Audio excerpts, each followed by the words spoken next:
Hello and welcome to our channel. For today's video, I'm going to teach you how to find trade URL in Steam. Before we started, please don't forget to like and subscribe and click the notification bell for you to be updated to our latest tutorial videos. Without further ado, let's now begin.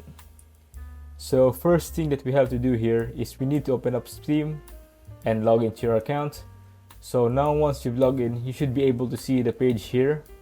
So what we need to do next is we need to look up for a name or our profile icon at the top right. So go ahead and click on it. We have our manage account. Now from here, what we need to do is we need to view our profile first.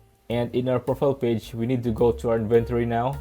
Under inventory, you'll be able to see your inventory here. But what we need to do next is we need to click on the trade offers that you see at the top section there.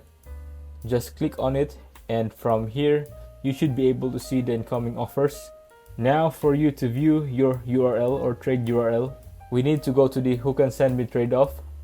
So go ahead and click on it, and from here at the bottom section of your screen, you should be able to see your trade URL. So it's underneath the third-party sites. So you could go ahead and just copy this one, or you could create a new URL if you want to. So just click on the button. It's going to automatically update the URL here. And once you've copied this one, as you can see, I can just simply right click on it and copy it and paste it somewhere I want to send it. And this is how you find your trade URL in Steam. If you find this video helpful, leave a thumbs up, share it to your friends, and hit the subscribe button. Thanks for watching, and I'll see you soon in the next video.